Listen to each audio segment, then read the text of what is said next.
Em, Vamos a continuar con la presentación de las guías de contratación pública de la Superintendencia de Control de Poder de Mercado. Como comentaba David y como comentó Pedro, esto es un trabajo de la Intendencia de Abogacía de la Competencia, donde el objetivo es comunicar a los entes de contratación pública, a los servidores públicos que llevan el tema de contratación pública, guiarles sobre cuáles podrían ser los efectos de ciertas decisiones que ellos tomen al momento de diseñar o de publicar un proceso de contratación pública, por un lado, y por el otro lado, cómo podrían ellos detectar la existencia o no de ciertos procesos que puedan tener componentes anticompetitivos. Mi nombre es Jerónimo Callejas, soy intendente de Abogacía de la Competencia, encargado. Soy economista con una maestría, candidato a máster en materia, y este es el trabajo que hemos realizado con algunas personas de la Intendencia, basado siempre en prácticas internacionales. Muy importante, por ejemplo, el aporte de la gente de España fue un insumo muy valioso que nosotros tuvimos al realizar estas guías, al igual que las guías de la OSD y muchos otros documentos sobre contratación pública. Es importante señalar que la Superintendencia de Control de Poder de Mercado está en constante revisión de los procesos de contratación pública. Tenemos algunos casos que incluyen ciertos componentes ya de temas de contratación pública, y por eso es que nuestra preocupación se volteó hasta este importante componente de la economía. Entonces vamos a empezar. Listo. ¿Por qué la Superintendencia de Control de Poder de Mercado se preocupa de la contratación pública? Principalmente lo que nos motiva son estas tres normas legales. La primera, el artículo 11, numeral 6, que dice que los actos u omisiones, acuerdos o prácticas concertadas y en general todas las conductas de proveedores u oferentes, cualquiera sea la forma que adopten, cuyo objeto o efecto sea impedir, restringir, falsear o distorsionar la competencia, ya sea en la presentación de ofertas y posturas o buscando asegurar el resultado en beneficio propio de otro proveedor u oferente, en una licitación, concurso, remate, venta al martillo, subasta pública u otros establecidos en las normas que regulen la contratación pública o en el proceso de contratación privado abiertos al público. Aquí está clarísima cuál es la obligación de la Superintendencia de Control de Poder de Mercado. Nosotros tenemos que precautelar que no se dé ningún acuerdo que tenga como objeto o efecto distorsionar la competencia en cualquier proceso de contratación pública. Es importante tener en cuenta cuando se dice objeto o efecto. El objeto se refiere a la intención que tengan los operadores al realizar cierto acuerdo, y el efecto es el efecto que ese acuerdo haya tenido en la competencia. Es importante tomar en cuenta en esto porque lo importante aquí es que se valora también el objeto, es decir, si es que un acuerdo entre dos proveedores o dos oferentes no llegó a tener un efecto anticompetitivo porque fueron detectados, porque el proceso fue declarado, fue interrumpido o cualquier otro tema, si es que se demuestra que hubo la intencionalidad de afectar la competencia, esta práctica puede ser sancionada por la ley. El numeral 21 del mismo artículo 11 nos dice que se prohíben los acuerdos entre proveedores y compradores al margen de lo que establece la ley, que se puede dar en contratación pública que direccionen o concreten la contratación con el afán de favorecer injustificadamente a uno o varios operadores económicos. Aquí es importante tomar en cuenta eso, sobre todo a nosotros como servidores públicos. Dice que se prohíbe el acuerdo entre proveedores y compradores. ¿Qué quiere decir esto? Que yo no puedo hacer un acuerdo siendo un funcionario que maneja las compras públicas dentro de una institución contratante, no puedo llegar a un acuerdo con un oferente para que se le adjudique un proceso de contratación pública. Esto no necesariamente cae en el tema de la corrupción, no necesariamente. Uno puede llegar a un acuerdo con un operador porque ha sido el que nos ha venido proveyendo de un servicio durante mucho tiempo, y lo que quiere es darle continuidad a ese proveedor porque ha sido bueno, etcétera. Pero hay que tener mucho cuidado porque uno nunca puede tener ese tipo de arbitrariedades, como vamos a ver más adelante. Entonces, para tener ahí en mente hasta que lleguemos a ese punto. Otra norma legal está estipulada en el reglamento de la Ley Orgánica de Regulación y Control del Poder de Mercado, en el artículo 41, donde se dispone la implementación de sistemas y mecanismos de monitoreo de los procesos de contratación y subcontratación realizados por los operadores económicos contratantes del Estado, con el fin de vigilar que se observen y apliquen los principios, derechos y obligaciones consagrados en la Ley Orgánica de Regulación y Control del Poder de Mercado, incluyendo las subcontrataciones que realicen las entidades previstas en el artículo 8, en el numeral 2, perdón, del artículo 2 de la Ley Orgánica del Sistema Nacional de Contratación Pública en calidad de contratistas. Aquí tenemos otra norma específica que nos obliga a nosotros como en superintendencia a estar pendiente del tema de las compras públicas. Lógicamente, todo esto enmarcado en lo que es las prácticas anticompetitivas, que es la razón de ser de la superintendencia. ¿Cuál es el objetivo de esta guía? Hay que tener claro cuál es el objetivo y cuál no es el objetivo, para que no hayan confusiones. Primero, el objetivo está en fomentar la competencia en los procesos de compras públicas, al proporcionar a los funcionarios públicos encargados de las adquisiciones en las distintas entidades del Estado directrices y elementos de análisis para evitar o prevenir actos colusorios por parte de potenciales operadores económicos en el mercado en mercados donde exista una mayor posibilidad de que se den estas prácticas anticompetitivas. Lo que estamos haciendo aquí es dotar a los funcionarios públicos encargados de las contrataciones públicas en cada uno de los entes contratantes de elementos que les permitan, por un lado, prevenir que se puedan dar acuerdos colusorios en los procesos que ellos vayan a publicar. Y en segundo lugar, una vez que se ha publicado y ya estamos en marcha del proceso, darles elementos para que ellos sepan reconocer si es que ha existido o podría existir algún acto anticompetitivo dentro de ese proceso. ¿Qué no pretenden hacer estas guías? Estas guías no pretenden realizar recomendaciones o propuestas para modificar la normativa del Sistema Nacional de Compras Públicas, ni establecer criterios interpretativos de carácter jurídico para la aplicación de dichas normas. Estas guías no realizan ningún tipo de recomendación ni ningún tipo de observación a la normativa del Sistema Nacional de Compras Públicas. No es ese el objetivo y es importante que tengamos claro porque el esfuerzo que se busca aquí está direccionado como un insumo hacia los operadores que realizan contratación pública. ¿A quién está dirigida esta guía? Esta guía está dirigida a entidades contratantes del sector público que intervienen en el mercado como demandantes de bienes y servicios a través del Sistema Nacional de Contratación Pública. Esta guía está, como les decía, direccionada a los funcionarios públicos que implementan la contratación pública en cada una de las entidades que utilizan el Sistema Nacional de Contratación Pública. En este momento son más de 4.000 entidades las que hacen este proceso. Se invitó a este conversatorio a más o menos 150 instituciones. Ahí tendríamos que hacer una culpa, tal vez se enviaron las invitaciones un poco tarde, pero la idea de esto es que la mayor parte de entidades contratantes sepan que existen estas guías y las utilicen. ¿Cuál es el contenido de la guía? Tenemos seis puntos. El primero es la presentación, que está a cargo de la principal autoridad de nuestra superintendencia, el doctor Pedro Páez, que realiza una presentación sobre el trabajo que estamos hoy presentando. Una introducción, que es prácticamente lo que ya hablamos, cuál es el objetivo, a quién está dirigido, qué pretenden las guías, etc. Tercer punto son los procesos de contratación pública. Aquí se habla primero de una breve descripción de los procesos de contratación pública. En el segundo punto, accesos a los procesos de contratación pública. Tercer punto, criterios de adjudicación. Cuarto punto, de duración de los contratos. Como bien conversaba nuestro colega español, este tercer punto, el que dice 3, procesos de contratación pública, es todo lo que uno tiene que tener en cuenta antes de generar un proceso de contratación pública, antes de publicarlo. Y es una forma de prevención de prácticas anticompetitivas. Es la parte de prevención, está enmarcado en el punto 3.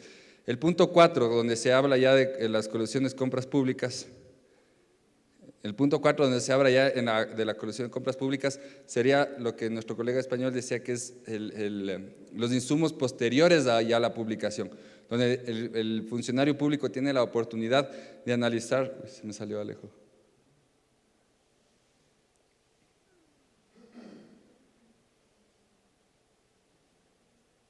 Continúo hasta que nos ayuden con esto. En el punto 4, el funcionario público tiene la capacidad o tiene el insumo de detectar ciertas particularidades de un proceso donde le podría sugerir que existen prácticas anticompetitivas. Entonces tenemos el punto 3, lo que es la prevención, y el punto 4, lo que sería la detección, ¿sí? En el punto 4 hablamos de qué es la colusión en materia de política de la competencia, por qué es nociva la colusión y la colusión en compras públicas, qué tipos de colusión tenemos, cuáles son las formas más comunes de colusión, qué elementos fomentan la colusión en un cierto proceso de compras públicas. En el punto 5 tenemos un glosario de términos. ¿Por qué es importante el glosario de términos? La economía de la competencia o el derecho de la competencia manejan términos muy particulares, muy propios de esta rama de estudio. Entonces, lo que nosotros queremos con estas guías es que cualquier funcionario público que no tenga experiencia en competencia sepa de lo que se está hablando y entienda todos los términos que se están utilizando. Es por eso que estamos con el glosario. Y por último, bibliografía. ¿Por qué es importante extraer la bibliografía? Porque le sirve al funcionario público como un recurso para si quiere ampliar su conocimiento sobre estos temas, pueda acudir a cualquier otro tipo de publicación en la que nosotros nos basamos para generar este documento. En mi presentación lo que vamos a tratar son los puntos que ustedes ven ahí en negro. ¿Por qué no vamos a tratar el punto 3.1? Porque tenemos una presentación del INCOP solo sobre procesos de contratación pública. Entonces no quisimos nosotros ahondar en ese tema. El primer tema es el acceso a los procesos de contratación pública, como tenemos arriba en el título. ¿A qué nos referimos con el acceso a procesos de contratación pública? Es importante que tengamos en cuenta que mientras más operadores puedan acceder a un proceso, es más complicado acceder a actividades anticompetitivas. ¿Por qué? Digamos, pensemos en un acuerdo colusorio, donde dos o más personas tienen que ponerse de acuerdo para fijar precios, cantidades, repartición de mercado, etc. Mientras más personas entran a un proceso de contratación pública, es mucho más complicado ponerse de acuerdo. Ponerse de acuerdo entre dos operadores es más fácil que ponerse de acuerdo entre tres es más fácil que entre 4. Entonces, mientras mayor sea el número de operadores que tengamos en un proceso, más difícil va a ser que se den acuerdos colusorios. Entonces, ¿cuál debería ser la premisa aquí? Deberíamos facilitar el acceso a los procesos de contratación pública, siempre y cuando este acceso no comprometa la calidad de los bienes, no comprometa la utilidad de los bienes, del objetivo del proceso. Entonces siempre hay que tener un equilibrio. No podemos dar una apertura total a que entre cualquier persona, sino que tenemos que tener siempre un equilibrio entre los requisitos que estamos exigiendo para que entre un operador contra el nivel de competencia que se va a alcanzar, ¿sí? Entonces, uno de los elementos importantes en el tema de acceso a los procesos de contratación pública es la elaboración de los pliegos de contratación pública. ¿Por qué? La correcta elaboración de los estudios, de los pliegos, se basa en los estudios preliminares que nosotros hagamos. En base a estos estudios nosotros podemos establecer requisitos mínimos y los tiempos que se van a utilizar en los procesos. Podemos modificar el número potencial de oferentes. ¿A qué me refiero con esto? Pensemos, por ejemplo, en una subasta de medicamentos. Si es que yo la subasta de medicamentos pongo en los pliegos como requisito que los participantes tengan que ser laboratorios, voy a dejar afuera un montón de distribuidoras que pueden ofrecer el mismo medicamento. Entonces, podría yo, si es que en los pliegos limito solo a laboratorios, voy a tener un número X de oferentes. Pero si amplío a laboratorios y a distribuidores, voy a aumentar ese número de potenciales oferentes, que de cierta manera me va a fomentar la competencia en el proceso que estoy tratando de publicar. Mediante una correcta elaboración de los pliegos, nosotros podemos disminuir la probabilidad de que se den prácticas anticompetitivas y lograr adquirir bienes o precios bajos, conservando criterios de estándares de calidad. ¿A qué me refiero con esto? Una buena elaboración de pliegos nos va a permitir, de cierta manera, fomentar la competencia. Al fomentar la competencia tenemos que uno de los elementos principales de la competencia es el precio. Entonces puedo mejorar el precio y como los pliegos están restringidos en términos de calidad y cantidad, etcétera, ustedes ya muy bien conocen, tendríamos precios menores sin sacrificar la calidad de los bienes, ni el objetivo, ni el uso que le vamos a dar a estos bienes. ¿Cuáles son los 4 pasos importantes para realizar los pliegos de contratación pública en términos de competencia? El primero es la elaboración de un buen estudio preliminar. El segundo, determinación de los requisitos mínimos para los oferentes. Tercero, definir los tiempos del proceso de contratación pública. ¿Qué tiempos les vamos a dar para presentar la oferta? ¿Qué tiempo le vamos a dar para la convalidación de errores? ¿Qué tiempo les vamos a dar para la firma del contrato, etcétera? ¿Sí? Y por último, la adquisición conjunta de productos. ¿Qué tan factible es que nosotros empaquetemos productos en un solo proceso de contratación pública? Me explico. Es muy lógico que si nosotros hacemos una adquisición de un software, hagamos también en el mismo proceso la adquisición de la capacitación para ese software. Pero no es muy lógico que si nosotros estamos pidiendo planchas de acero en un proceso, pidamos en el mismo proceso planchas y tubos de acero. ¿Por qué? Porque muchas veces de la misma persona que está ofreciendo el software también da la capacitación. Nos estamos ahorrando, estamos generando eficiencia por contratar a un solo operador económico. Pero puede ser que en el otro ejemplo, no todas las empresas que existen en el mercado ofrezcan planchas y tubos. Van a haber un número importante de empresas que ofrezcan planchas de acero, un número importante de empresas que ofrezcan tubos de acero, pero va a haber un número tal vez mucho menor de empresas que ofrezcan planchas y tubos de acero, ¿sí? Entonces es importante considerar estos 4 puntos y los vamos a desarrollar a continuación. Los estudios deben ayudar a las empresas contratantes a que, ¿cuál es el objetivo que deberían cumplir los estudios? Primero, conocer las características del mercado del producto que se va a adquirir. Nosotros tenemos que saber qué tipo de producto estamos adquiriendo, cuántos oferentes hay en el mercado, quién es el oferente más fuerte, cómo se adquiere este producto generalmente en el mercado, digamos en el sector privado. Si es que hablo de software, en el sector privado siempre se adquiere software con capacitación. Entonces es muy lógico que nosotros hagamos lo mismo en el sector público. En el sector privado se puede estar comprando por un lado planchas, por otro lado tubos. Es muy lógico que nosotros veamos cuáles son estas prácticas del sector privado para tener una idea de cómo vamos a desarrollar el proceso. Otro punto que nos ayuda el tema de realizar unos buenos estudios preliminares es analizar las condiciones y características de la competencia en el mercado. ¿Cuáles son nuestros posibles proveedores? ¿Cuáles son los productos que ellos ofrecen? Los precios a los que nos están ofreciendo y sus costos.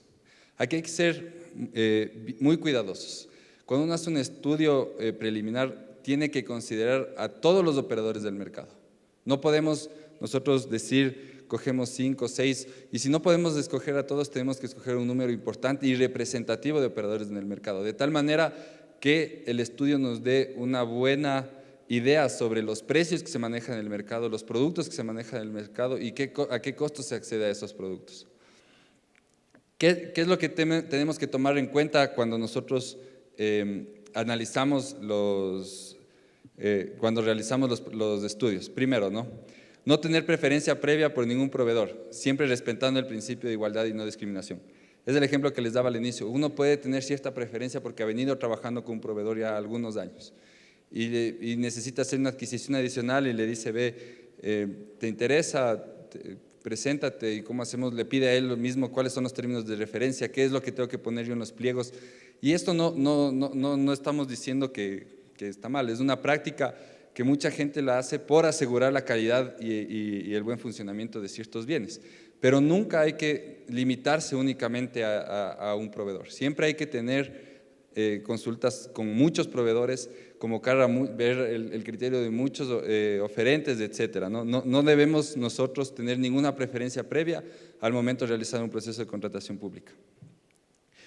El acercamiento a los proveedores debe ser el mínimo posible. Como les comentaba antes, uno les puede pedir una cotización, que dé una recomendación de qué producto es mejor para la empresa, para la entidad pública, qué producto es el que mejor se adapta a cierta capacidad instalada que ya tenemos, etcétera. Les puede tener un acercamiento, pero siempre ese acercamiento tiene que mantenerse al mínimo posible.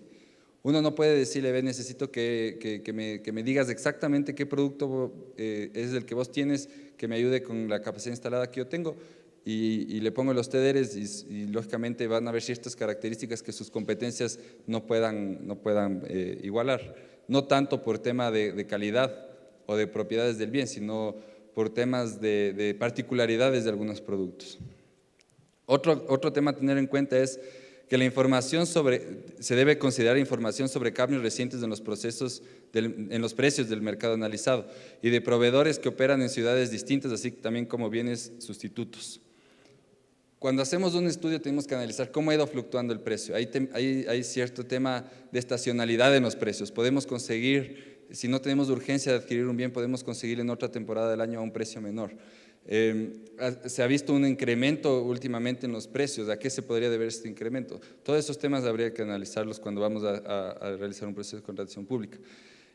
¿Cuáles son los bienes sustitutos? Nosotros pensamos que para cierto objetivo que tiene la entidad pública a la que pertenecemos, necesita exactamente este producto cuando pueden haber 5 o 6 que realicen exactamente la misma función y podrían ser hasta más baratos. Entonces, siempre mantener una mente abierta sobre los posibles sustitutos. No cerrarse a un producto porque el proveedor que siempre me ha comprado, al que siempre me ha comprado me ha dicho que este es el que necesito. Por eso es importante abrirse a algunos proveedores, a algunos oferentes, con la finalidad de ver cuál es nuestra gama de productos a la que podemos acceder. Se debe realizar un análisis de los procesos de contratación pública anteriores para adquirir bienes o servicios similares. Muchas veces en las empresas, en las instituciones públicas a las que pertenecemos, realizan compras de ciertos bienes que otras instituciones públicas pudieron ya haber comprado. Como ustedes conocen, el portal de compras públicas contiene un montón de información a la que es muy fácil acceder y está muy detallado desde pliegos de contratación pública, presupuestos referenciales, operadores adjudicados, actas de calificación, tenemos los contratos, los acuerdos marco, todo tenemos en el portal. Entonces, cuando uno quiere hacer un estudio preliminar, lo que tiene que hacer es referirse a todos estos documentos de procesos que ya se hayan publicado. Esto nos va a dar una buena base de información sobre los precios, sobre los potenciales oferentes, sobre los términos de referencia, etcétera. Y por último, tener una importante confidencialidad sobre la contratación que se busca realizar. Esto es muy importante porque si nosotros dejamos o se nos filtra cualquier tipo de información hacia los oferentes, les va a dar una ventaja frente a sus competidores. Entonces, nosotros no podemos de ninguna manera generar artificialmente una ventaja competitiva de un oferente en relación con el resto, ¿sí? Entonces, es muy importante que este tema de la contratación pública y los procesos que se vayan a publicar, manejarlos con la mayor de la confidencialidad. El paso 2, ¿cómo determinamos los requisitos mínimos? Es importante que siempre tengamos en cuenta que estamos hablando de temas de competencia. Esto no estamos diciendo que así se tiene que hacer, sino que son recomendaciones que ayudan a las empresas, a las instituciones públicas, a que la competencia en las compras públicas sea lo más sana y lo más abierta posible. ¿A qué nos referimos con los requisitos mínimos? Los requisitos mínimos que se establecen no deben ser excesivos, pues únicamente deberán asegurar que la utilidad, funcionamiento y calidad del bien y o servicio que se solicita sea el óptimo. Mientras más competidores participen, mayor será la competencia efectiva en el mercado. ¿A qué nos referimos con esto? Nosotros tenemos que generar requisitos en los pliegos que nos ayuden a precautelar que el bien que vamos a adquirir cumpla con el objetivo que tiene la institución pública, que tenga los estándares de calidad que necesita la institución pública y que el funcionamiento al que se le va a dar sea el adecuado para la institución pública. Pero nunca debemos exagerar los requisitos mínimos en los pliegos de tal manera que pueda excluir a ciertos operadores económicos. ¿Cuáles son los requisitos más comunes? Exigencia de experiencia.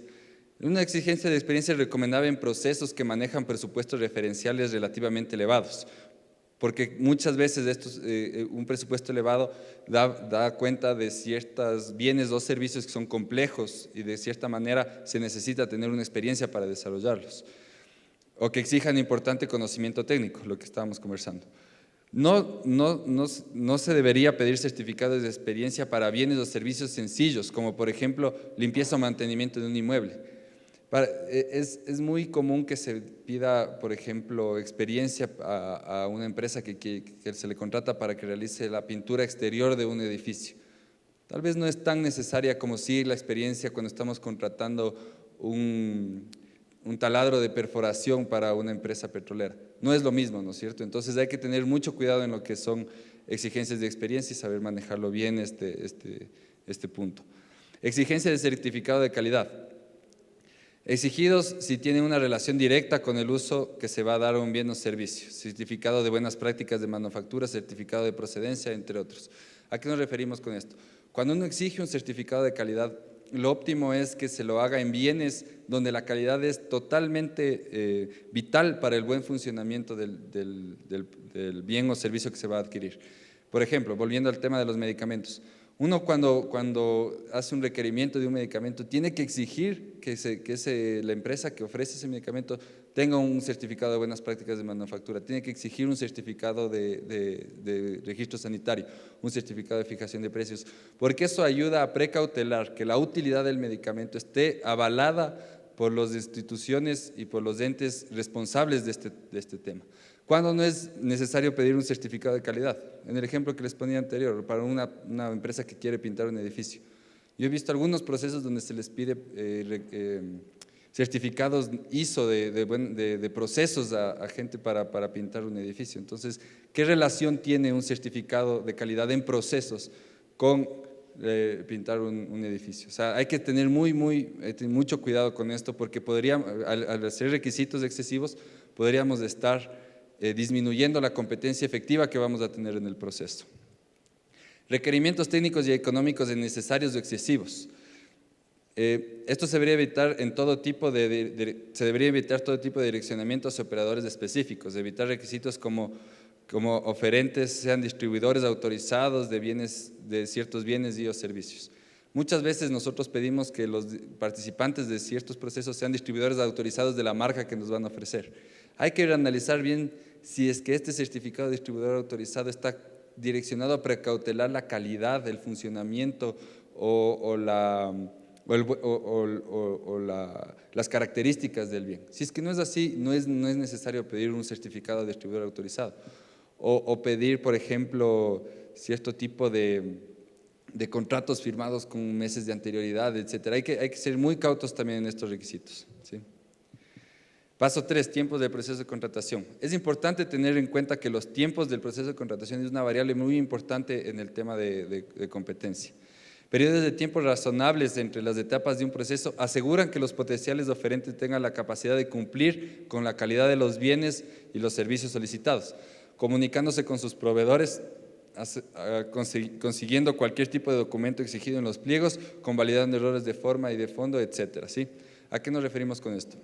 Cuando los tiempos entre la publicación de un proceso y la presentación de la oferta son bastante largos, son óptimos, un proveedor puede generar los contactos con sus proveedores para poder producir la cantidad exigida.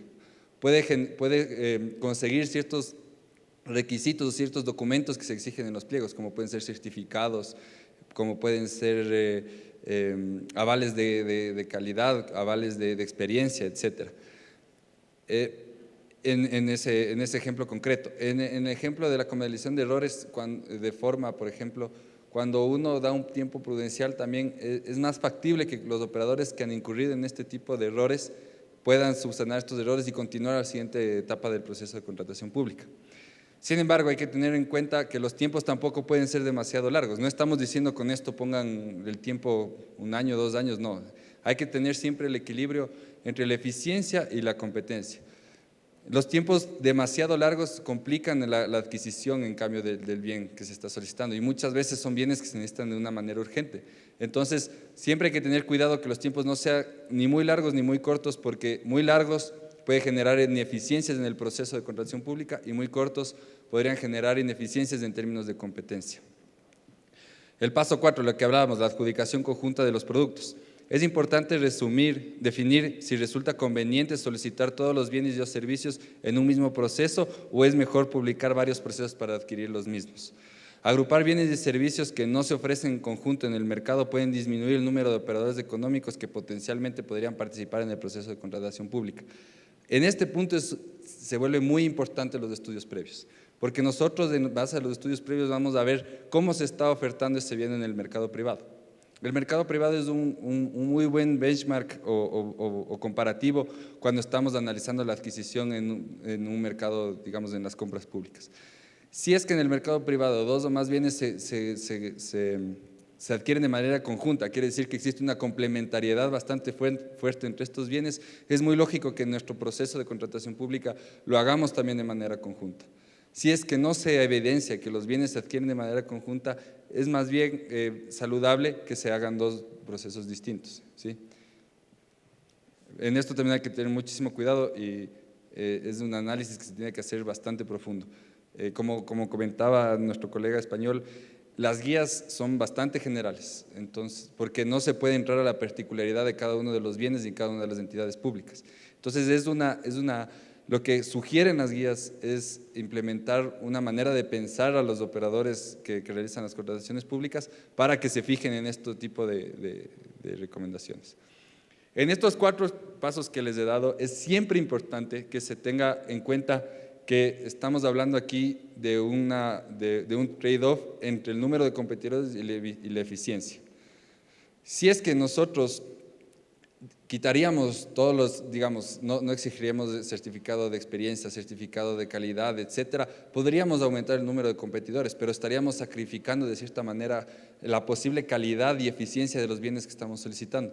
Por el otro lado, si es que subimos los requerimientos en los pliegos de contratación pública y para que asegurar que el bien que estamos solicitando sea exactamente el que necesitamos, podríamos estar disminuyendo el número de operadores participantes. Entonces, siempre hay que tener un equilibrio entre estas dos fuerzas, de tal manera que se genere, que se adquiere el producto exactamente que estamos necesitando, con la calidad que estamos necesitando y que cumple exactamente con el objetivo del proceso, pero siempre buscando que haya el mayor número de operadores. Esto es una operación bastante complicada, no estamos diciendo que es fácil y es fruto de un estudio bastante importante por parte de las entidades de contratación pública. Dentro del acceso a los procesos de contratación pública, a más de los estudios previos, tenemos que analizar las invitaciones. Existen procesos como la subasta inversa corporativa o la subasta inversa electrónica, donde las invitaciones se lanzan de manera automática a todos los operadores que estén inscritos bajo cierto CPC en el RUC, ¿no es cierto?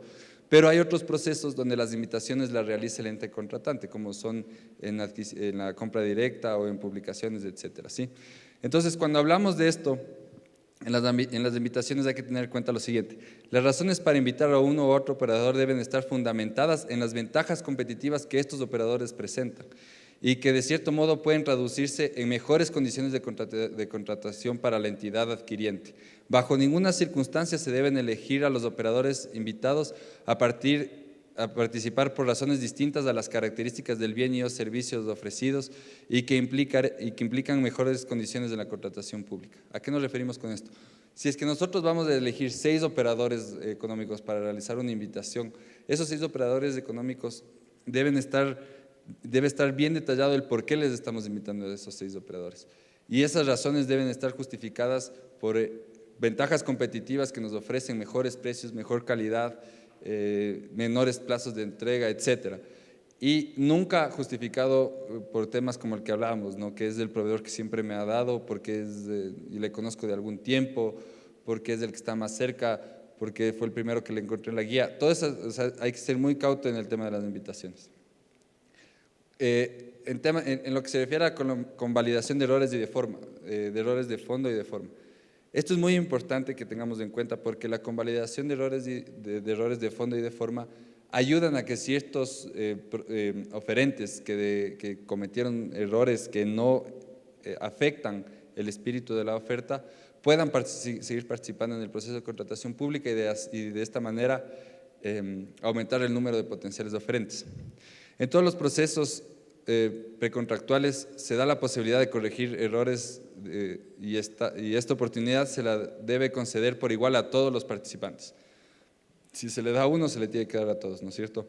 Se tiene por errores de forma aquellos que no implican modificación alguna a los contenidos sustanciales de la oferta, tales como errores tipográficos, errores de foliado, sumilla o certificación de documentos. El corregir este tipo de errores que, como vemos, no cambian, no alteran sustancialmente el contenido de la oferta, puede generar una mayor participación en procesos siguientes de la contratación pública. Un apropiado manejo de la convalidación de errores de forma es beneficioso para la competencia debido a que ofrece la oportunidad de que un mayor número de operadores continúen participando en un determinado proceso de contratación pública, lo que habíamos dicho antes, ¿no?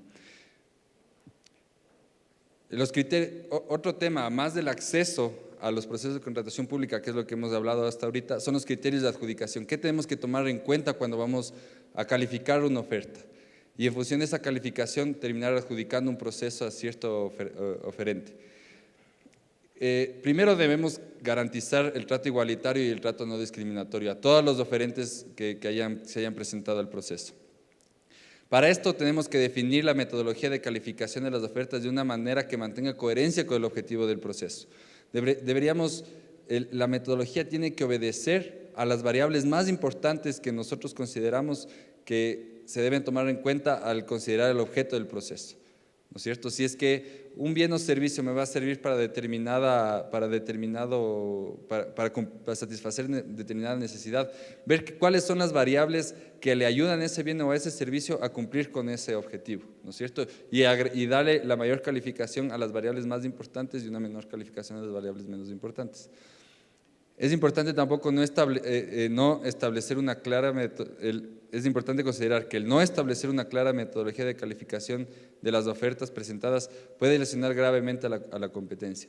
Si yo no soy muy claro en el proceso de calificación al momento de realizar mis pliegos, si no soy muy claro en cómo se van a calificar las ofertas, esto puede de cierta manera crear subjetividades al momento de calificar una oferta y podríamos terminar direccionando una adjudicación. Entonces siempre hay que ser muy claros en el proceso y qué es lo que se va a tomar en cuenta al momento de la calificación.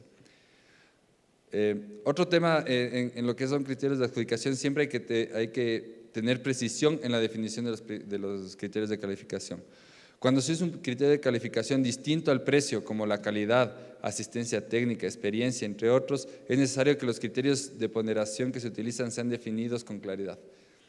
Es muy fácil cuando usamos solo el precio como parámetro de calificación, porque el precio es algo cuantificable. Nosotros podemos decir que un bien que cuesta $10 es mejor que un bien que cuesta $12, siempre y cuando la calidad esté garantizada, que en muchos de los casos lo está debido a los pliegos. Pero cuando vamos a hacer, tenemos procesos donde también tenemos que calificar temas de calidad, asistencia técnica, experiencia, que son variables que no son cuantificables, sino son cualitativas. Tenemos que establecer claramente una metodología para que estas variables son cualitativas, podemos medirlas de una manera cuantitativa. Y estas variables tienen que ser lo suficientemente claras para nosotros y para los oferentes, para que no haya ningún tipo de controversia en el momento de la adjudicación. Evitar tratos diferenciados a empresas que hayan prohibido anteriormente el bien y servicios que se busca adquirir. En la calificación no podemos asignar una calificación mayor solo porque es una empresa que ha trabajado con nosotros, ¿no? Preguntar si los requisitos que se están exigiendo aseguran de cierta manera que la entidad contratante tenga acceso a productos de mejor calidad a un mejor precio o si por lo contrario no aportan en nada a este fin. Cuando estamos generando las variables de calificación y cuando estamos dando la ponderación tenemos que decir, estas son las variables que en realidad me aseguran a mí que el bien o servicio que voy a adquirir me sirvan para el objetivo que estoy pensando, ¿sí? Por último, la ponderación de las variables de calificación. Hablamos de la mayoría, ¿no? Cómo que tienen que valorarse en función de qué tan relevantes son para la consecución del objetivo final del proceso. La escala de puntuación debe tener una lógica matemática que permita reducir al mínimo cualquier tipo de subjetividad en la calificación y que no genere situaciones de desventaja proporcional para ciertos operadores que no cumplen con un determinado criterio de valoración. La lógica matemática, como les decía, primero ponderar lo que es más importante para la consecución del objetivo y segundo, que esta lógica matemática elimine cualquier tipo de subjetividad que pueda tener el ente calificador al momento de realizar su evaluación. Es recomendable evitar asignar un peso excesivo a criterios poco relevantes, lo que conversábamos, al objeto de la contratación. Esto podría desmotivar a ciertos grupos de operadores económicos que buscan participar, ¿sí? Otro elemento, además del acceso y los criterios de adjudicación, es la duración de los contratos. La duración de los contratos tiene que ser un tema de análisis muy profundo. ¿Por qué? Porque el establecimiento de plazos excesivamente largos en los contratos de adjudicación y convenios marco crea barreras de entrada para nuevos operadores que buscan proveer al Estado. Por otro lado, los periodos muy cortos pueden dificultar la amortización de inversiones y costos a los que los oferentes tienen que incurrir para cumplir con las obligaciones estipuladas en los contratos. Si es que nosotros en los contratos establecemos tiempos muy largos, esto va a desmotivar a ciertas empresas a incurrir o a entrar a ese mercado. ¿Por qué? Si yo le aseguro a cierto oferente que él va a ser mi proveedor por 10 años, puede ser que nuevas empresas no quieran ya ingresar a ese mercado porque saben que ese mercado va a estar cautivo durante 10 años y disminuye la competencia, no solo para el sector público, sino también para el sector privado. Pero por otro lado, si es que el tiempo del contrato no le permite a una empresa amortizar sus inversiones o amortizar los costos en los que va a incurrir, puede ser que también se desmotive de ofertar en un proceso porque no le es rentable y preferiría más bien a tener otro tipo de mercado. Entonces, aquí también tenemos el mismo balance que teníamos en los otros criterios. No podemos poner tiempos de duración de los contratos muy largos porque podría lesionar la competencia y disminuir la competencia efectiva tanto en el mercado público como el privado, pero tampoco podemos poner tiempos muy cortos porque eso disminuiría la motivación de ciertos operadores a participar debido a que no tienen el suficiente tiempo para generar retornos razonables. ¿Cuáles son las recomendaciones? Evitar en lo posible que los contratos tengan cláusulas de renovación automática. Hay muchos contratos donde esta renovación automática genera eficiencia, nos ayuda a que no se dé otra vez el proceso de renegociación, etcétera, ¿sí? Pero las cláusulas de renovación automática también pueden de cierta manera desmotivar a ciertos operadores que quisieran resultar adjudicados de un nuevo proceso de contratación pública y que de cierta manera puedan ofrecer condiciones mejores en ese nuevo proceso de contratación pública. En el caso de que las prórrogas estén justificadas, como comentamos antes, y su posibilidad esté establecida en los pliegos, y su posibilidad esté establecida en los pliegos. Si es que hay que ver que si es que se establece una prórroga a los contratos, esta tiene que estar justificada, se tiene que decir que la prórroga obedece a que se puede dar un plan de reinversión o que la amortización de la inversión puede durar más tiempo, o se puede decir que genera eficiencia porque no se tiene que entrar otra vez al proceso de negociación. Entonces, si es que se va a incluir una cláusula de renovación automática, siempre justificar. Por último, se debe establecer con claridad bajo qué circunstancias se considerará la ampliación de los plazos. ¿Cuáles van a ser los réditos que va a adquirir el Estado? ¿Cuál es la contraparte que va a ofrecer el oferente, etcétera? ¿Sí?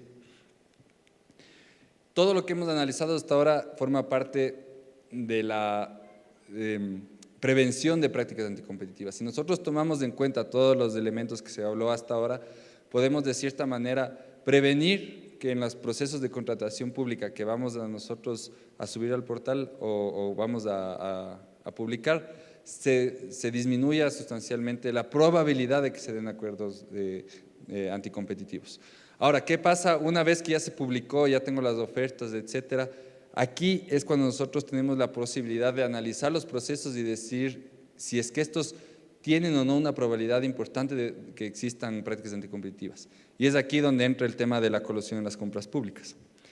¿Qué se entiende por la colusión en materia de política de competencia? Como les decía, en la ley, en el artículo 11, se prohíben este tipo de prácticas. Y les voy a leer literalmente cómo se dice.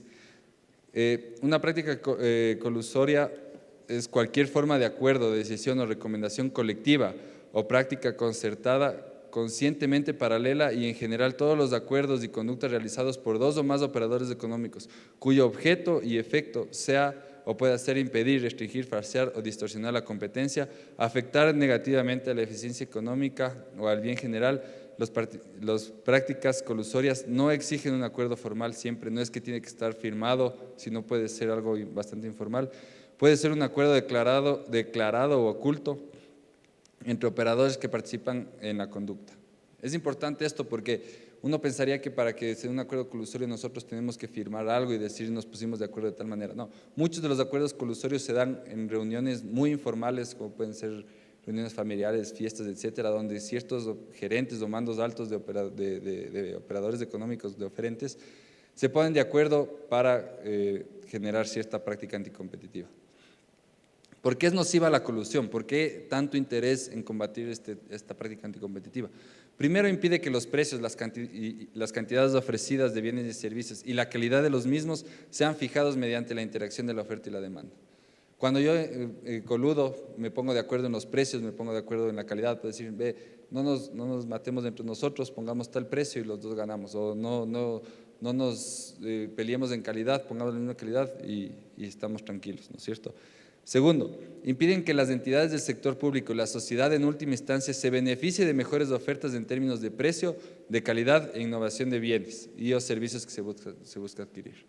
La colusión hace que el Estado gaste más, hasta cierto punto, que gaste en bienes de menor calidad o que gaste en bienes que no sean los que en realidad están necesitando. Y eso a la final perjudica al ciudadano en general, que somos los que realmente, los contribuyentes, los que estamos aportando para ese tipo de adquisiciones. Y por último, elimina competidores del mercado, limitando las opciones para los consumidores, sean estos de entidades públicas o privadas. Lo que hablábamos antes, una práctica anticompetitiva que se dé una compra pública puede de cierta manera desmotivar a operadores económicos que atienden tanto a mercados privados como públicos. Entonces, si es que un acuerdo anticompetitivo se da en un proceso de contratación pública importante, puede hacer que nuevas empresas no quieran entrar a ese mercado y no solo no atienden al Estado, sino dejen de atender también al sector público. Entonces es importante tener en cuenta una consecuencia importante. ¿Cuáles son los tipos de colusión que se tienen? La primera es la colusión vertical. ¿A qué se refiere con colusión vertical? Se refiere a una colusión que se da entre oferentes y funcionarios que manejan las adquisiciones en las entidades de contratación pública.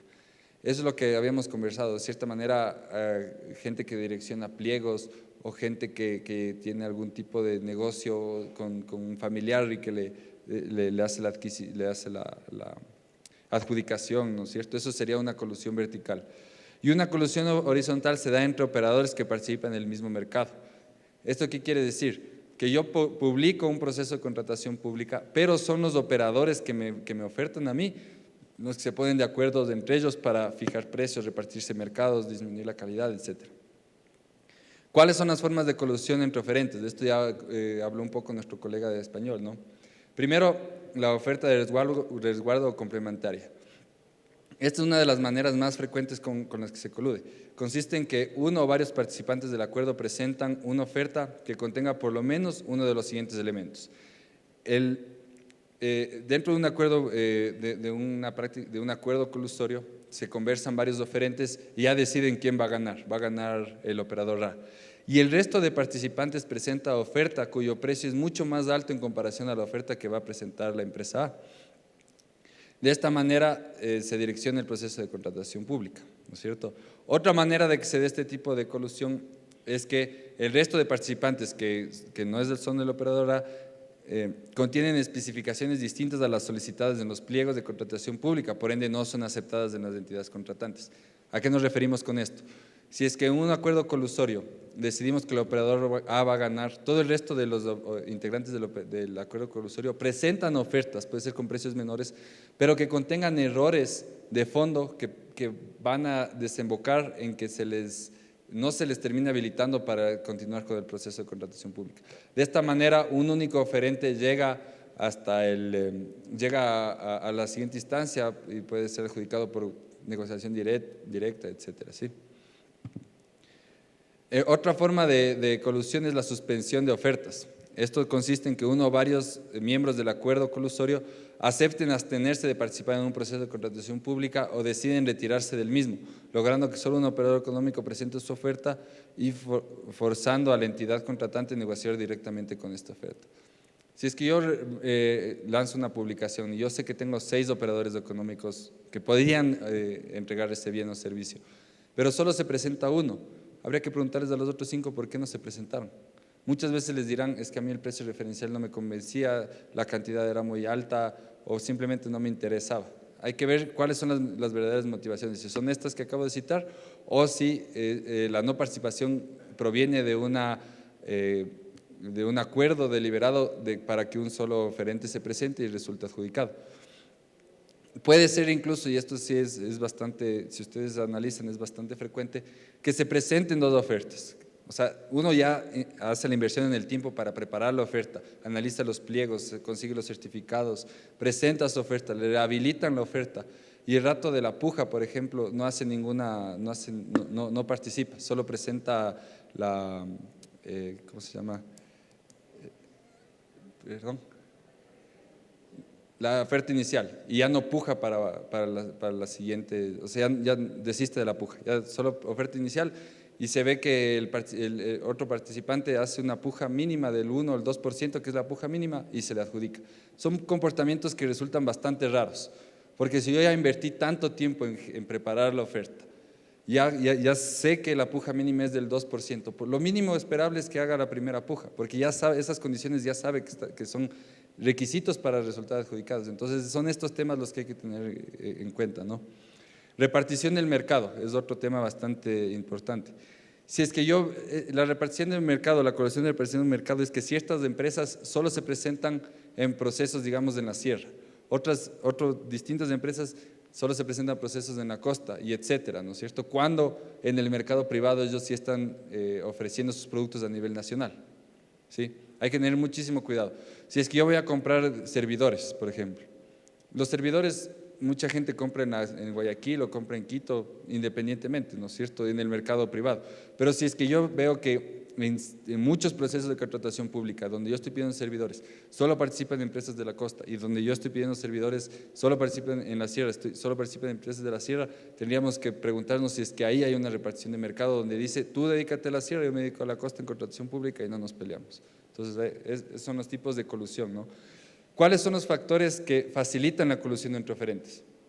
Primero, un número reducido de operadores económicos. Si yo tengo 2 operadores económicos, que son los únicos que están en la capacidad de ofrecerme ese producto, es muy probable que ellos lleguen a un acuerdo para coludir.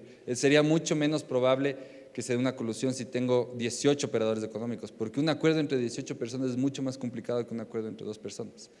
Bajo o nula participación debido a barreras de entrada. Si vemos que existen mercados donde las barreras de entrada son muy grandes, por ejemplo, el mercado de servicios petroleros. Tenemos pocas empresas de servicios petroleros porque los costos de ingresar a ese mercado son bastante altos.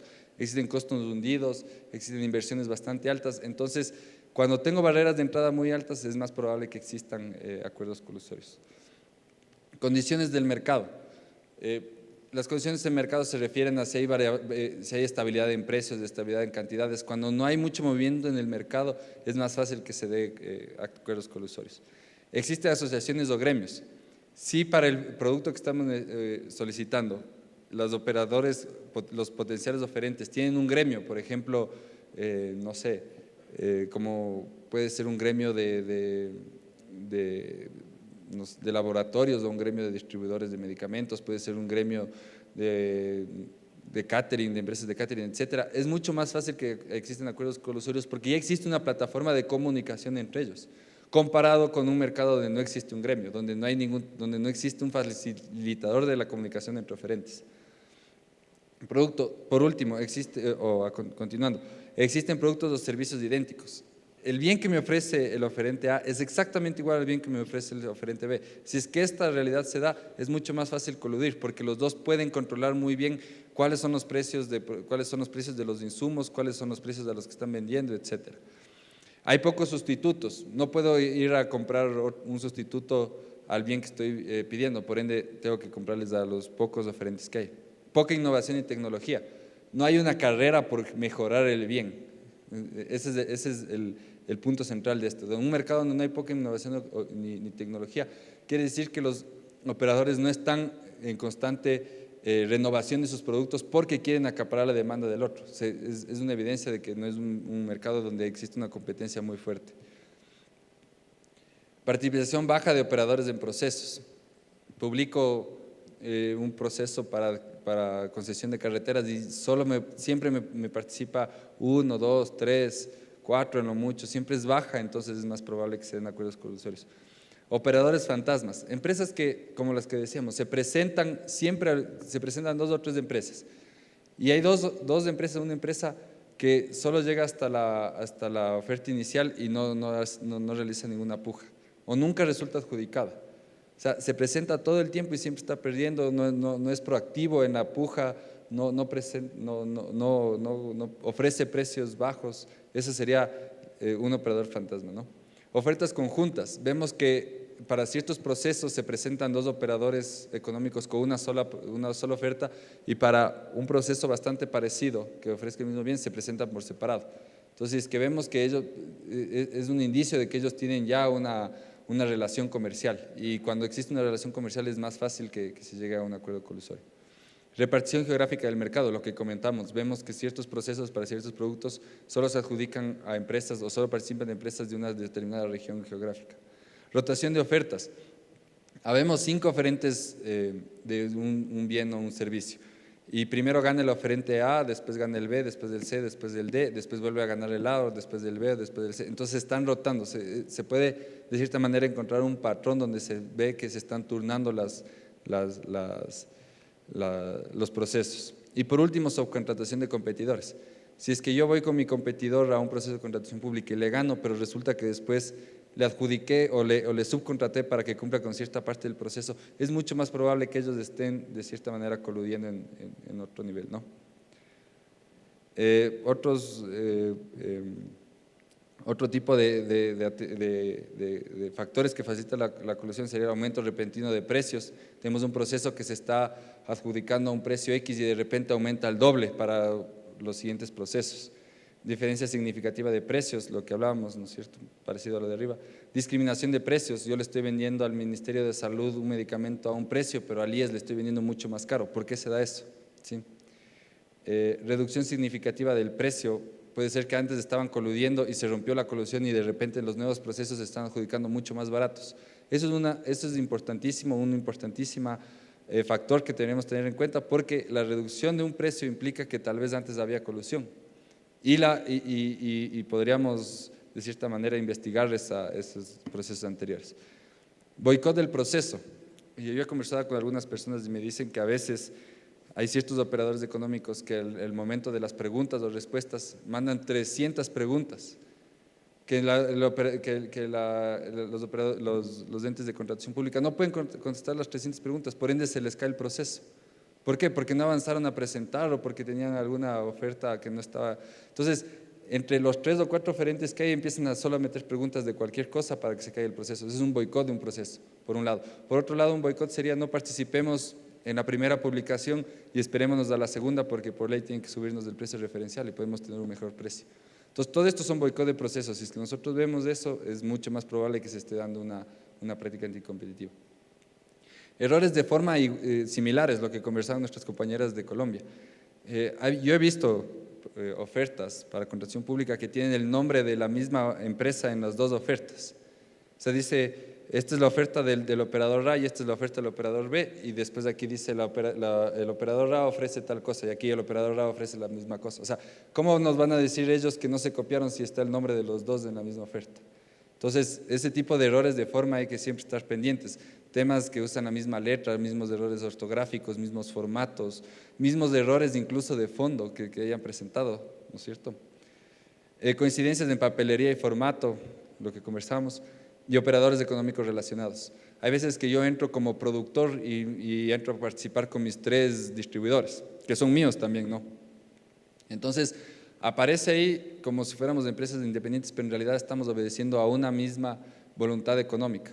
Esto es muy común cuando los procesos no quieren llegar hasta negociación directa. ¿Por qué? Porque en negociación directa, por ley, yo tengo que bajarme el 5% del presupuesto referencial. Pero en una puja, yo bajándome la puja mínima ya me adjudican. Muchas veces será el 1%, llegará al 2%. Entonces, yo entro con mis distribuidores o con mis empresas relacionadas y lo que simulo una puja y a la final llego a la negociación. Eso es todo lo que se analiza en las guías de contratación pública. Como les comentábamos, estas guías, lo que buscamos también es incorporar ciertas dudas o ciertos comentarios que ustedes quieran. Las guías son un proceso, es un proceso en el que vamos a ir introduciendo ciertas recomendaciones, etcétera. Y el fin de este evento era que ustedes nos puedan comentar sus experiencias, que mediante preguntas nos consulten en función de lo que han visto ustedes en su día a día de trabajo, y nosotros poderles ayudar con cualquier tipo de inquietud en temas de competencia. Eso sí es muy claro, nosotros no estamos aquí para sugerir normativa ni para pedir cambios ni nada, sino para recomendar en temas de competencia. Entonces, les doy paso a cualquier pregunta e inquietud que tengan. Pregunta.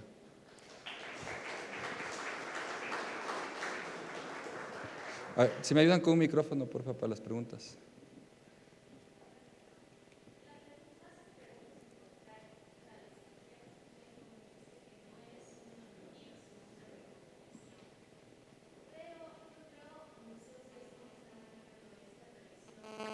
Relación que puede tener estas recomendaciones con las resoluciones del INCOP. O sea, brevemente lo que explicaste y también lo que escuchamos al Juan Manuel de España, no me acuerdo el nombre.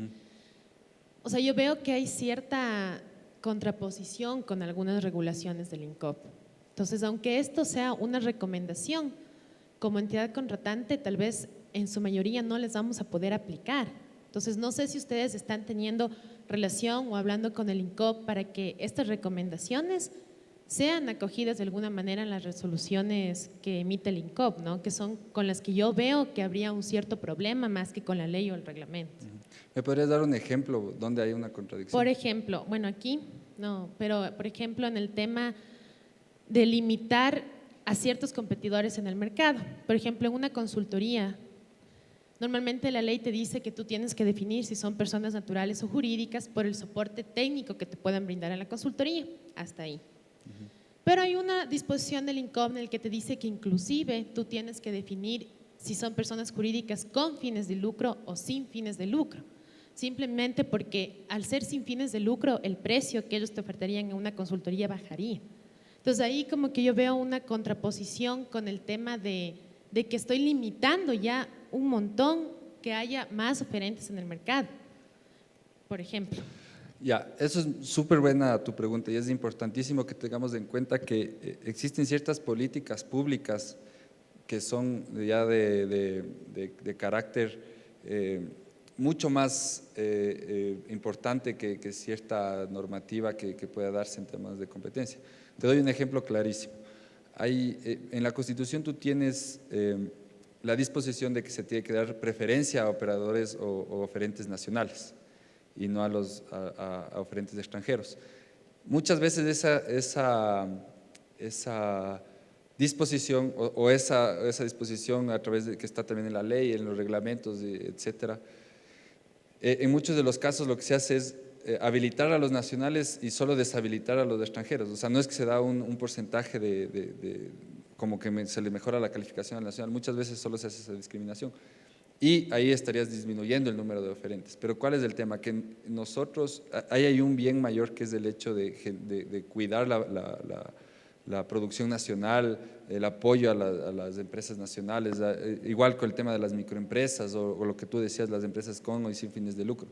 Entonces, ¿por qué esto no contradice esto? Porque esto es una simple recomendación y se tiene que o sea, aplicar la recomendación cuando no vaya en contra de la normativa. O sea, nosotros no podríamos decir, yo tengo las guías en competencia de contratación pública de la Superintendencia de Control de Poder de Mercado y tengo acá la Constitución donde me dice que tengo que dar preferencia al nacional y yo aplico esto contra esto. O sea, hay que tener cierto también criterio en ese tema. O sea, claro, más que una pregunta, más bien era como una recomendación, porque a mí me parece súper interesante este tema, que sí todas las entidades deberían aplicarlo, pero si ustedes hacen como una relación o un contacto con el INCOP, podría ayudar de mejor manera que las entidades contratantes puedan aplicar esto. O sea, más bien era un comentario. Sí, sí, totalmente. Con el INCOP hablamos constantemente, incluso aquí está Víctor que nos va a dar una charla a continuación ya desde el tema más enfocado a contratación pública y ellos tienen una copia de nuestro trabajo y ellos son los que nos van a hacer estas recomendaciones que tal vez es tu preocupación, decir, aquí yo no veo que hayan incluido criterios de contratación pública. Entonces, ellos, cualquier tema que encuentren que esté tal vez contrapuesto o cualquier recomendación o aclaración que haya que hacerse en las guías, ellos nos hacen la recomendación directamente y lógicamente nosotros las incorporamos. ¿Alguna otra pregunta? ¿No? Entonces damos paso por favor a Víctor que nos va a conversar un poquito sobre ya todo el tema de contratación pública para finalizar con la mañana de trabajo. Muchas gracias.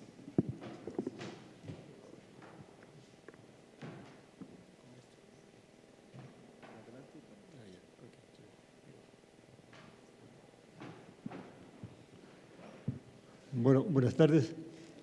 Habrá que ir rápido porque de lo contrario me voy a quedar sin público. Y ya les cogí cansados, así que la última presentación este rato ya estamos complicados. Pero bueno, voy a ser muy breve. Lo que es importante, de acuerdo al temario que se nos había dado, era un poco el tratar la temática de la identificación de procedimientos de contratación. De lo que he oído, la presentación de Jerónimo, ese comentario que realmente hace la compañera me parece muy pertinente. Es lo que tenemos que evitar, ¿no? Que haya, además que bajo una misma temática tengamos dos criterios. Eso sí tenemos que evitar en lo posible. En todo caso, lo que yo quería un poco comentarles en este momento es de lo que significa en sí el Sistema Nacional de Contratación Pública en cuanto a los procedimientos que están definidos por la ley y ciertos aspectos que se observan en estos procedimientos y en el proceso de contratación bajo el carácter de normas comunes. En cuanto al Sistema Nacional de Contratación Pública, si ustedes conocen, esto ya dentro de un par de meses, vamos a estar ya 5 años con esta transformación que se dio en la contratación pública. Esto responde obviamente a una normativa y de allí viene precisamente la inquietud de que tiene que haber coherencia entre todos estos aspectos, porque la normativa tiene su relación. Es decir, hay este esquema piramidal donde están diferentes normativas en un esquema jerarquizados.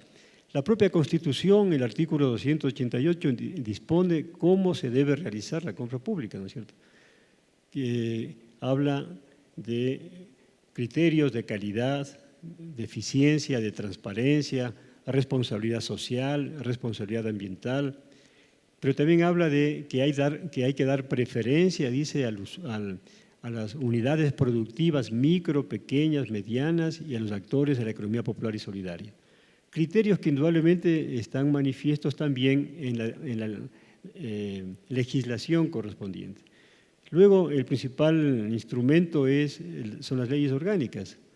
La ley orgánica que se expidió fue aprobada por la Asamblea Constituyente el 22 de julio, vigente desde el 4 de agosto, que se publicó en el suplemento del registro oficial y que hasta ahora no ha tenido mayores modificaciones, dos que las introdujo la Ley Orgánica de Empresas Públicas.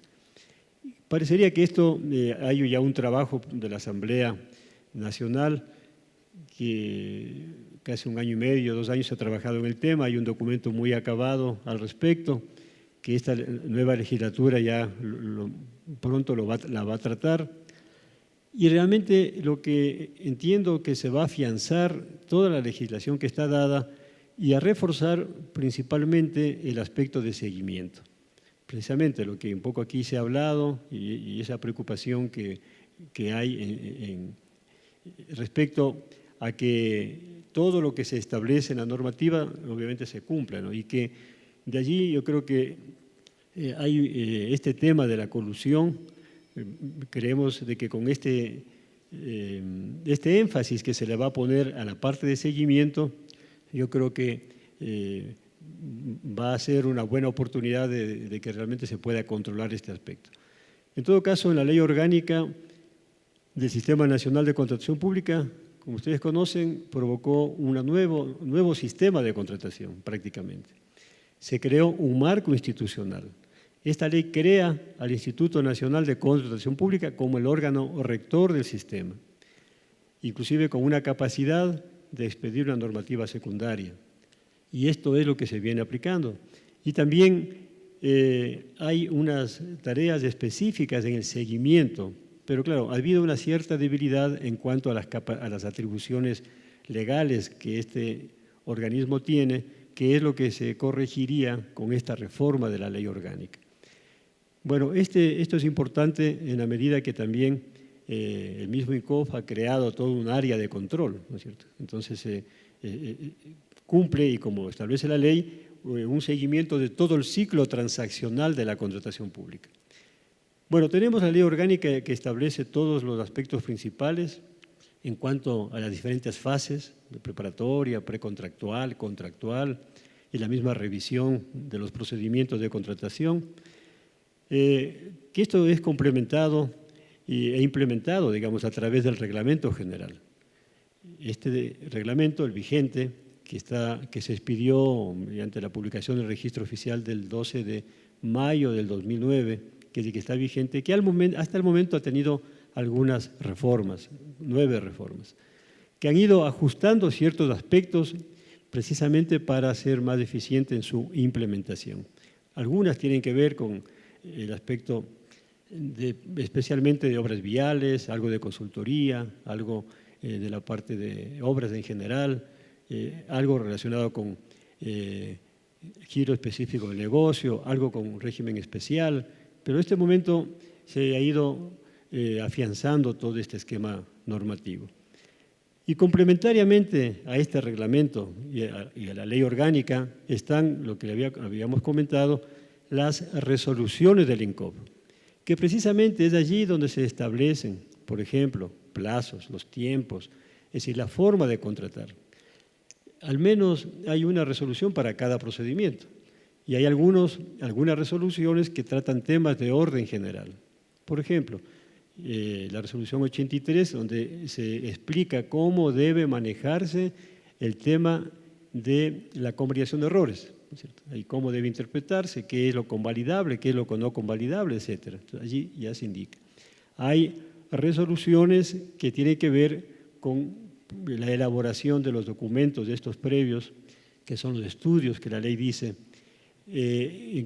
la resolución 54, ¿no es cierto?, que explica cómo hay que elaborar las especificaciones para bienes, cómo se debe elaborar los términos de referencia para obras o para servicios, en fin.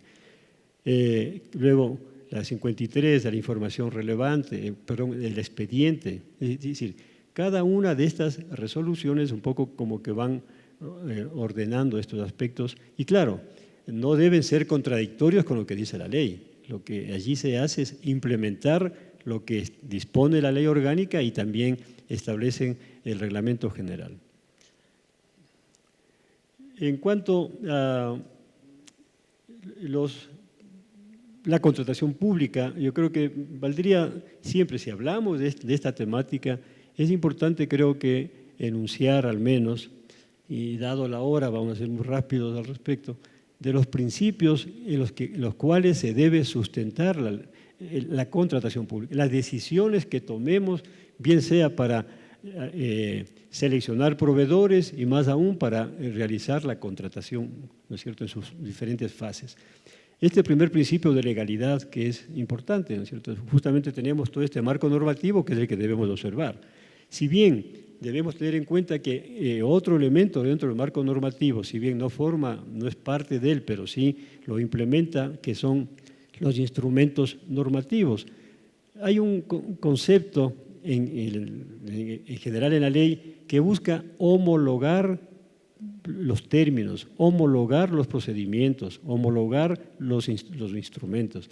De allí que los pliegos, que es de lo que aquí se ha hablado, que mucho se puede corregir con unos pliegos, a lo mejor mucho más, o que comprendan aspectos que pueden no estar incluidos.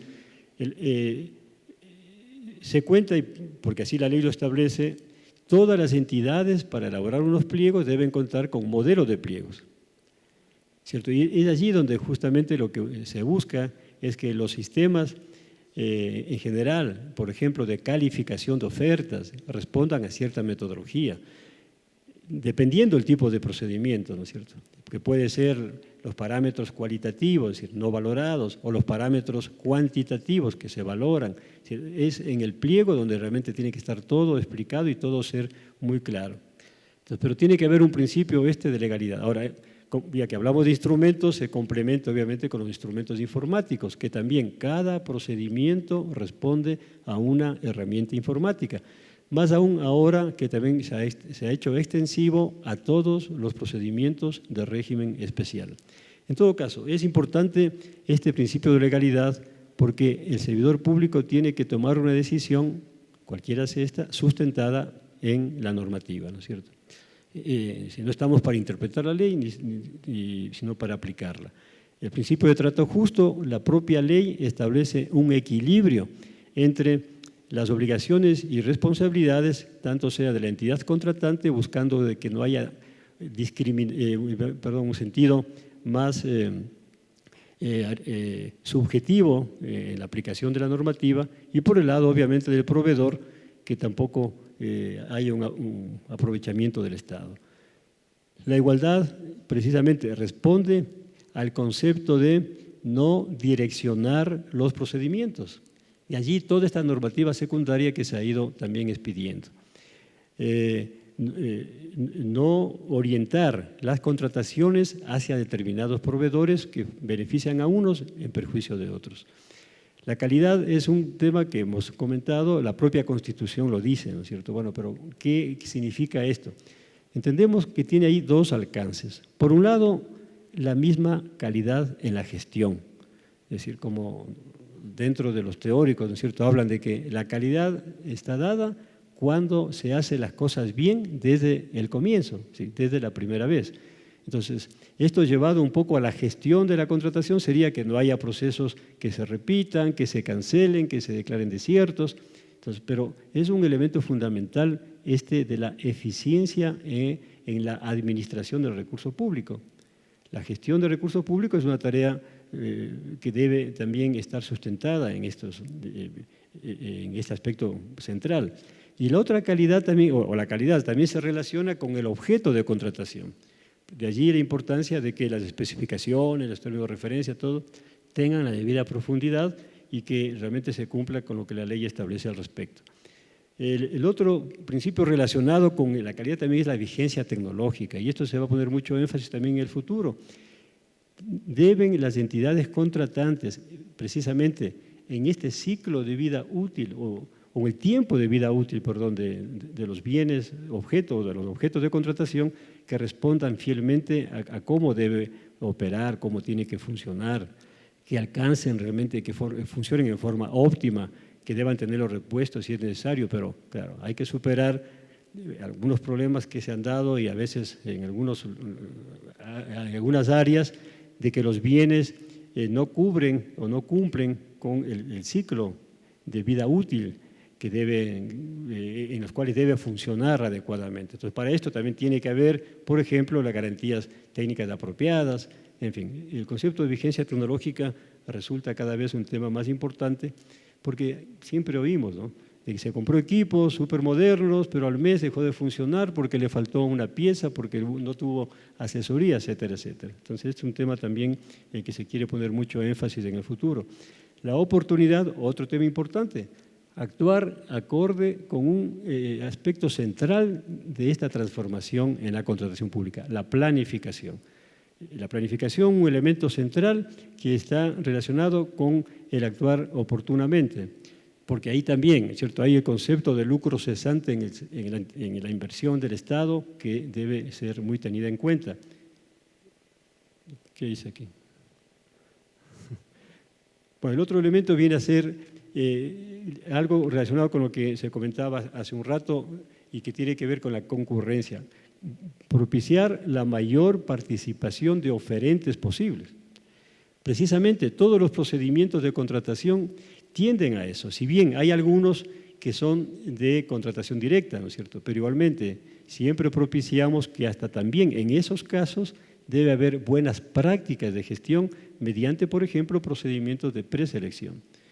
Pero es importante la concurrencia como un elemento importante y que el portal Compras Públicas ha permitido, el registro único de proveedores ha permitido alcanzar este tipo de objetivos. La transparencia, bueno, ustedes conocen, en el país es un tema de mucha preocupación. Incluso tenemos todo un marco institucional que está alrededor de la transparencia. Claro, pero esta tiene que darse en términos importantes en función de una buena práctica sustentada en la ética y la honestidad, ¿no es cierto?, que es un aspecto significativo. Pero esto viene muy de la mano con la publicidad. Entonces, yo creo que en el país realmente hemos alcanzado este principio que a nivel internacional es muy significativo, pero yo diría que a veces de poca aplicabilidad, pero en el nuestro la publicidad ha hecho que la información de la contratación pública sea una información justamente, como su nombre lo indica, pública, es decir, gratuita. Si comparamos con hace un poco más de 5 años la diferencia. Antes, cuando uno quería conocer lo que una entidad contrataba, ¿qué tenía que hacer? Comprar las bases, inscribirse. En este momento, toda la sociedad y cualquier persona y de cualquier parte del mundo puede conocer exactamente lo que se está contratando en el país. Lo que se prevé contratar, con el asunto de que el PAC está allí, con lo que se está contratando o lo que se ha contratado. Y toda la documentación está. Hay un solo sector que no publica, que es los sectores estratégicos, de seguridad del Estado. Todos los demás sectores, sea de cualquier régimen de contratación, tiene que publicar toda la documentación que se genera en el proceso de contratación. El otro principio, bueno, de participación nacional, que esto también ya está en relación con la propia Constitución establece. Justamente uno de los elementos que ha sido dentro de los aspectos centrales para transformar la contratación pública es el de hacer del mercado que genera la contratación pública, este mercado de obras, bienes, servicios, consultoría, hacer un factor dinamizador de la economía, de la capacidad económica y de la producción nacional. Bien, estos son los aspectos que de alguna manera están dados y que estos se los busca implementar a través de los procedimientos que la propia ley define. Procedimientos que están determinados en función de la característica de lo que la ley dispone en cuanto a qué tipo de objeto de contratación se refiere. Hay 4 objetos de contratación que trae la ley y todo lo que contratemos tiene que estar un poco definido en estos conceptos, o bien obra o servicio o consultoría, ¿no es cierto? Entonces, la ley no define qué es cada uno de estos, excepto qué es consultoría. Consultoría, en el artículo 6, numeral 8, define exactamente qué es consultoría. Y el resto está en relación también con aspectos generales que la propia ley dispone. ¿Qué pasó aquí? Que no avanza. Bueno, entonces tenemos estos dos, según el objeto de contratación, tenemos 2 regímenes, el régimen común y el régimen especial. El régimen común es aquel donde se define, está determinado en la propia ley cómo debemos contratar. Y el régimen especial, que es el artículo 2, donde se establece que bajo ciertas condiciones, en función de cierta naturaleza del objeto de contratación, corresponde un tratamiento diferenciado que le llama régimen especial. En lo que tiene que ver con régimen común hay varios tipos de procedimientos, ¿no es cierto?, que son los dinámicos, que es para bienes y servicios, comunes, donde hay bienes, servicios, obras principalmente, y bienes y servicios bajo ciertas condiciones, consultoría, que tiene su propio tratamiento. La consultoría se ha ido ganando un espacio históricamente y tiene su propia consideración y hay un propio tipo de procedimientos. Y luego los especiales que están dados en función, por ejemplo, el contrato integral por precio fijo, que es un caso especial de licitación de obra, las emergencias, que es un caso particular, cuando se dé esta situación, la ley define cuándo puede darse esto, bienes inmuebles, que puede ser el caso de arrendamiento o el caso de adquisición, que esto para función ejecutiva, gobierno central, bueno, tiene una particularidad un poco diferente. Seguros, que se puede contratar de varias formas, ¿no? Y depende con quién se contrate. Luego viene las ferias inclusivas, que es un procedimiento que está dado en la ley para favorecer la participación del microproductor, del pequeño y del artesano local, ¿cierto? Que es un procedimiento particular y muy característico bajo esta modalidad. Y por último, el arrendamiento de bienes muebles, que se lo considera como un servicio normalizado. Entonces, este es el esquema en general del régimen común. Claro, tendríamos que un poco particularizar cada uno de estos casos, lo vamos a hacer así muy a vuelo de pájaro, dado el poco tiempo, pero mencionando inicialmente que en bienes y servicios la ley define que primero la entidad tiene que decir, bueno, este bien o servicio es normalizado o no normalizado. Entonces, esto tiene un carácter específico. De acuerdo a esto, debe definir cómo va a contratar. Y esta definición de normalizado o no normalizado es si cuenta o no con la definición previa, con las características que definen el objeto de contratación. Entonces, un poco como la lógica que debe seguirse, que trae la ley para definir el procedimiento de contratación, un poco tenemos este esquema, lo que nos parece bastante didáctico, en términos que primero la entidad tiene que indicar si es el bien normalizado o no normalizado. Si es normalizado, tiene que ver si está o no en el catálogo electrónico. Eso es aplicable para bienes, para servicios y para medicamentos también. Si bien medicamentos es un bien. Si está en el catálogo, tiene que aplicar compra por catálogo. Si no está en el catálogo, entonces ahí viene la reflexión. Si en el PAC, en el presupuesto anual de contratación, el valor es menor a 5.200, aplica ínfima cuantía, que es una contratación directa. O de lo contrario, debe aplicar subasta inversa electrónica. Si realiza la subasta inversa, adjudica, contrata. Si no adjudica es porque se declaró desierto. Entonces, si en el caso que se haya declarado desierta la subasta inversa, sigue el camino propio para bienes y servicios no normalizados. Y en este caso establece la ley varias formas de contratar en función del presupuesto referencial. ¿De acuerdo? Entonces, ahora, la ley establece que para el caso de menor cuantía y cotización se aplica lo que le llama contratación preferente, que es un sistema de contratación que debe favorecer la participación de micro y pequeños productores, que es lo que se hace precisamente en el caso de bienes y servicios bajo cierta modalidad. Bien, entonces, un poco lo que, claro, una vez definiendo esto, deberíamos tener en cuenta qué es lo que en este caso, cómo procede en cada procedimiento. En el caso de obras, la situación es mucho más sencilla, digamos. Depende del presupuesto referencial. Los valores son un poco más altos que lo que habíamos hablado hace un rato, el factor de la ley es un poco mayor.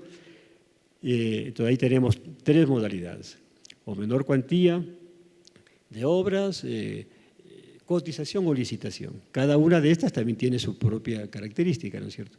Que en este caso, no sé si hubiera alguna inquietud, lo podemos mencionar. En consultoría igualmente depende el procedimiento en función del monto de contratación, del presupuesto referencial. Entonces, allí también puede ser una contratación directa propiamente dicha, es decir, la entidad selecciona al proveedor o lista corta, selecciona mínimo 3, máximo 6, o bien puede, si es para valores superiores a los que están allí indicados, de 391.000 y pico, el sistema envía la invitación a todos los proveedores. Entonces, ahí vemos que en cada uno de estos casos hay diferentes formas, pero en todos al menos tienen la misma modalidad en función de que todos deben tener modelo de pliegos, ¿no es cierto? Es un instrumento justamente para homologar todos los criterios normativos y los que incluso aquí se han indicado. Por un lado, todos tienen herramientas informáticas, donde a través justamente de las etapas que deben irse cumpliendo en la herramienta de informática se pueden ir validando la aplicación de determinados requerimientos. Por ejemplo, esto de los plazos, ¿no es cierto? Esto está determinado en la propia normativa, bien sea reglamento y las propias resoluciones del INCOB. Aparte del régimen común que hemos visto, tenemos el régimen especial. El régimen especial significa 12 casos que están descritos en el reglamento general. Estos 12 casos dependen de la naturaleza del objeto de contratación. Entonces, estos son, por ejemplo, fármacos que se puede contratar de 5 maneras, depende. Y aquí hay un tema importante que se ha aplicado en fármacos, que es esta característica que trae la ley en cuanto a agregar demanda.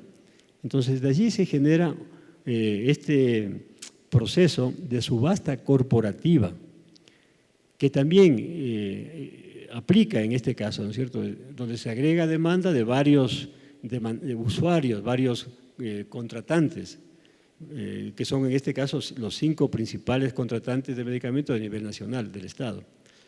Y se realizó un único procedimiento, pero aquí se le agregó también otro instrumento que es, en este caso, el catálogo electrónico. Entonces, en este momento, el sector de salud, por ejemplo, para comprar un medicamento, primero tiene que ver si está o no en el catálogo electrónico. Si está en el catálogo, tiene que comprar por esa vía. De lo contrario, debe realizar la subasta que se llama institucional, que es una subasta igual que en los otros casos, pero relacionada con esa entidad. Y que ahí los plazos ahí difieren un poco. Y luego el resto ya corresponde a procedimientos en función del tipo de medicamento. También contamos luego con este procedimiento para seguridad del Estado, que es el único que me refería que no se publica, por obvias razones, ¿no es cierto?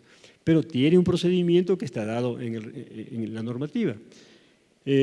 Comunicación social también tiene allí una cierta particularidad según de lo que corresponda. Asesoría jurídica, igualmente. Claro, estos son procedimientos de contratación directa, ¿no es cierto?, por su propia naturaleza, en este caso del objeto de contratación. Las actividades artísticas es otro caso propio de régimen especial, donde tiene sus particularidades, pero termina siendo también una contratación directa. Luego tenemos, bien sea un bien único en el mercado. Hay entidades, bien sean entidades del Estado o empresas públicas, etcétera, que requieren un bien que tenga una patente, ¿no es cierto? Un bien que solamente oferta el único proveedor, que es un fabricante, pero único a nivel de tecnología, a nivel mundial. Es decir, entonces tiene un procedimiento determinado. El caso de repuestos, cuando solamente el fabricante de la maquinaria es el único que le provee ese repuesto. Entonces, también es un caso particular. Entonces, estos dos últimos casos tienen el mismo procedimiento. Correos, también allí hay otra particularidad. Si la entidad contrata con Correos del Ecuador o contrata con una empresa privada. También allí, si contrata con Correos del Ecuador, es un caso típico de régimen especial de contratación entre entidades públicas. Y si contrata con empresas privadas, debe hacer un procedimiento de selección de proveedores. Y el caso de contratación entre entidades públicas. Como ustedes conocen, hay muchas entidades del Estado que son también oferentes, ¿no es cierto?, que generan bienes, servicios. Inclusive algunos hasta participan en obras. Entonces, este es un caso que la ley establece como régimen especial, donde se da una relación. Ahora, todos estos procedimientos, luego tenemos el resto que están dados en función de diferentes particularidades. El procedimiento que en general debe seguirse para régimen especial es este, ¿no es cierto? La entidad expide una resolución motivada. Luego, obviamente, tiene que haber pliegos, tiene que haber, en este caso, todo aquello que está relacionado con el aspecto también presupuestario. Y aquí lo que debemos tener en cuenta es que en el caso de régimen especial, antes las entidades podían realizar sus procedimientos de contratación y luego publicaban. Pero desde enero de este año también ya todos estos procedimientos de régimen especial cuentan con su herramienta informática y sigue más o menos esta lógica que está aquí indicada. Entonces, a través del portal ahora se invita al proveedor, luego hay una audiencia de preguntas y respuestas, a diferencia que el régimen común el proveedor pregunta a través del portal, la entidad responde a través del portal, en cambio ahora en el régimen especial, está en función de lo que la normativa dispone, tiene que haber una sesión de preguntas, respuestas y aclaraciones y esa acta es la que se sube al portal. Luego se reciben las ofertas, el proveedor envía la oferta y luego en función de esto la entidad califica y adjudica si se cumple con los pliegos. Este es un esquema un poco para mencionarles que en el portal Compras Públicas, en la página INCOP Capacita, hay alguna información, ¿no es cierto?, respecto a los diferentes procedimientos y en particular respecto al tipo de procedimientos hay un link específico que indica sobre identificación de procedimientos de contratación. Tenemos aquí, ¿no?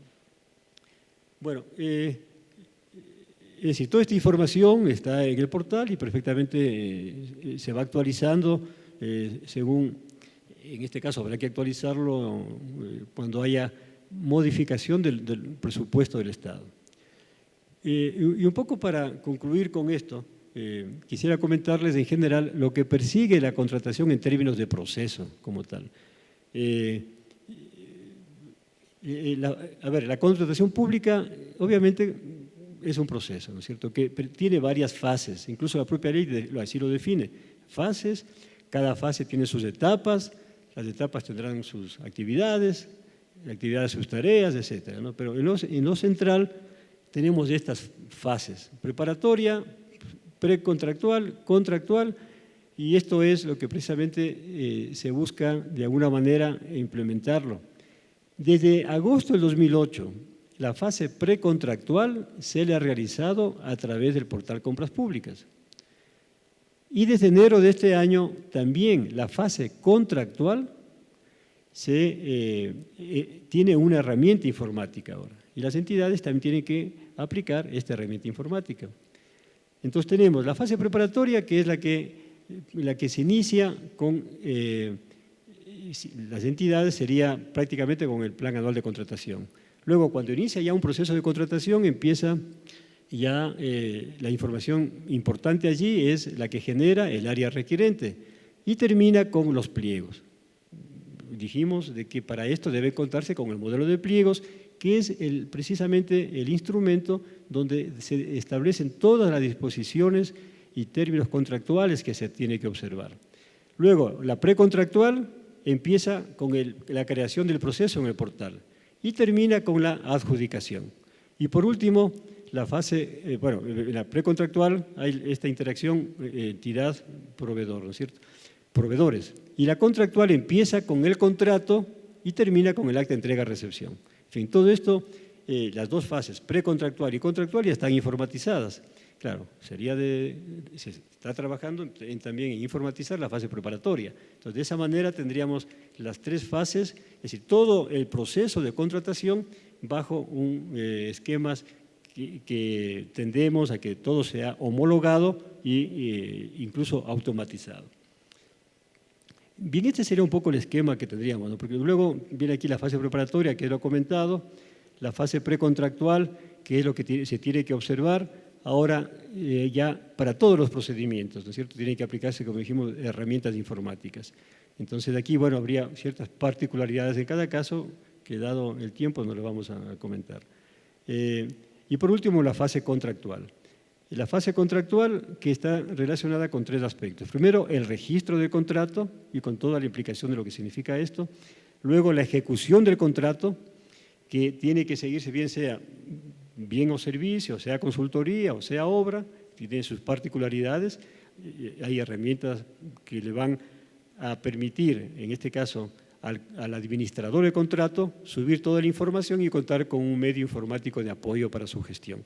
Y por último, las diferentes posibilidades de terminación de un contrato, ¿no es cierto?, que puede ser una terminación que finaliza el proceso con un acta de entrega-recepción, o bien las diferentes circunstancias en las que la ley establece. Bien, ese sería un poco el esquema entonces, que tendríamos así un poco atropelladamente mencionadas en términos de los procedimientos de contratación y de las fases que establece la ley y dentro de las cuales perfectamente se puede establecer una serie de disposiciones que precisamente enlazadas con lo que persigue la Superintendencia de Control del Mercado, perfectamente hay una serie de instrumentos, de tiempos además, como para actuar anticipadamente y evitar estos aspectos de corrupción, aspectos de colusión que obviamente también se persiguen superarlos. Bueno, no sé si hay alguna consulta. Listo. Bueno, muchas gracias de todas maneras.